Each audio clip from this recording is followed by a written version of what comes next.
We are truly living in the last days, mga sangkay. At ngayon nga po ang ating pag-uusapan ay ang nakakapangilabot, nakakatakot mga sangkay na nangyari sa Europe ngayon lang na mas malala pa po kaysa mga sangkay nung naging pandemic.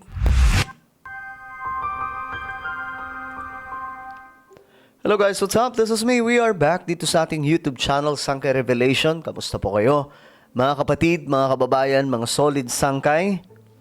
At ngayon nga mga sangkay, isa pong nakakalungkot na balita ang ating tatalakayin ngayon bilang paalala sa ating lahat mga sangkay na nabubuhay po tayo sa panahon na malapit nang babalik ang ating Panginoong Hesus.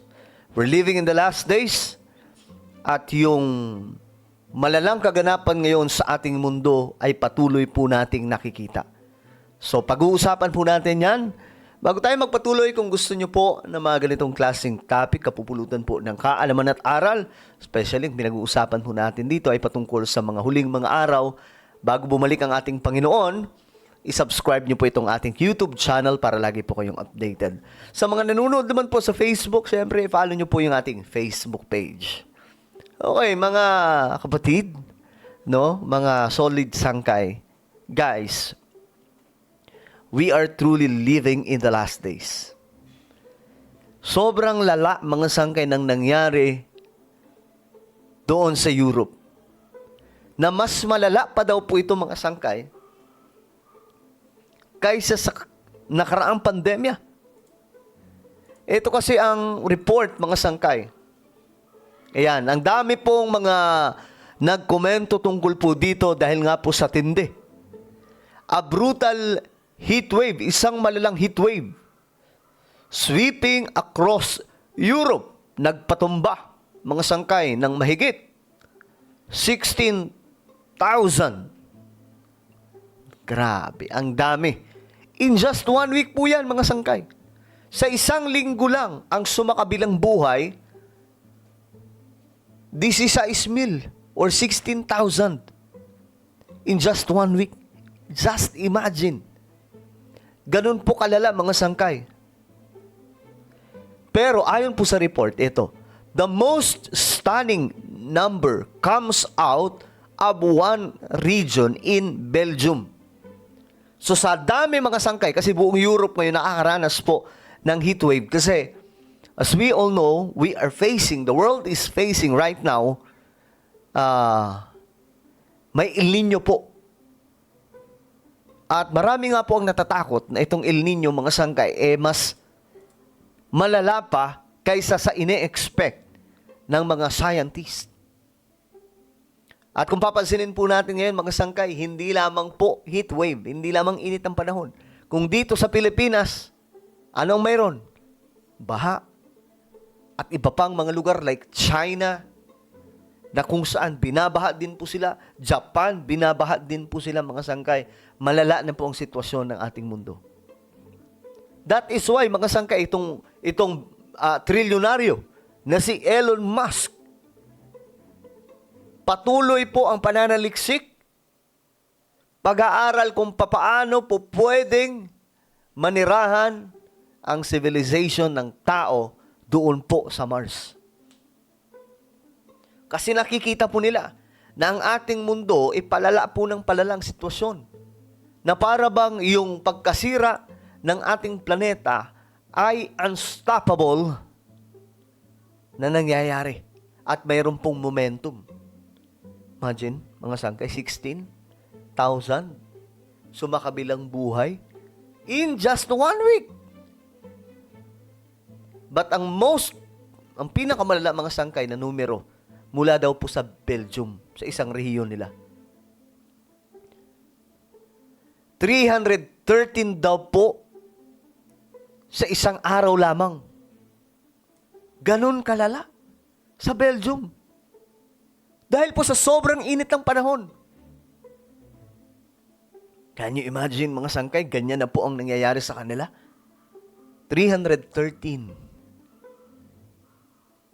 in a single day. Nakakalungkot mga sangkay, but this is really happening today in our planet.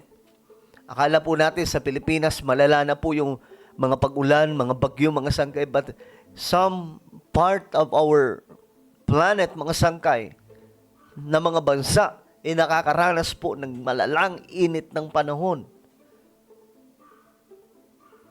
Surpassing, sabi dito, nalampasan pa po ng rehiyon ang daily peak na 245 na sumakabilang buhay nung panahon po ng pandemya.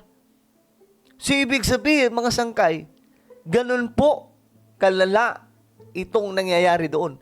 Nalampasan pa po nila. Kasi, nung pandemya, 245 lang eh. Ngayon, mga sangkay, sa heat wave lang, sa sobrang init ng panahon, 313. Ganyan po kakakilakilabot. Hindi pa ba tayo magising niyan, mga kapatid? This is a reminder to each and every one of us na maging truly committed na po sa gawain ng ating Panginoon. Mahalin po natin ang ministry po natin sa church. Mahalin po natin ang ating Panginoon sa pamamagitan ng paglilingkod sa Kanya. Kasama sa gampanin po natin o devotion po natin ang pagiging tapat at pagdalo sa mga gawain ng ating Panginoon. Kasi ito lamang po yung exit natin sa mga ganitong nangyayari. We're living in the last days. Many prophecies, mga sangkay, marami po mga bata ang nananaginip na nakita nila si Jesus na bumababa na sa kalangitan. And we all know, mga sangkay, na ang unang mangyayari ay ang rapture. Bago po ang lahat. Bago po ang Great Tribulation. Bago po magkaroon ng grabing galit ng Diyos sa mundong ibabaw, ililigtas ng Panginoon ang lahat ng kanyang mga anak na tunay at tapat na naglilingkod sa Kanya. So itong nakikita po natin ngayon, mga sangkay, sabi ng Bible, simula pa lamang po ito ng kapighatian. Wala pa po ito, mga sangkay. Kaya tayo, mga kababayan, kung wala ka pang Panginoon sa buhay mo, it's time na maglingkod po tayo sa ating Panginoon. Kasi itong mga nangyayari ngayon, hindi na po ito normal, hindi na po ito ipagpapawalang bahala natin. Kasi talagang malala ang effect ng climate change. Pero kung babasahin po natin ang Bible, ito po ay end-time events, no?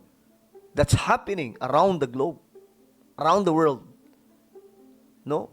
Ang tawag lang po nila is climate change. But sa atin, mga sangkay, ito po ay last days. Hindi last days na magugunaw ng mundo, pero ito po yung last days bago po bumalik ang ating Panginoon. Kasi ang pagkagunaw ng mundo, nasa dulo pa po yan na mababasa po natin sa Book of Revelation dahil papalitan ng ating Panginoon ng lahat ng kanyang nilikha, kasama po yung earth at ang buong pangkalawakan. Alright? So ano po ang inyong opinion?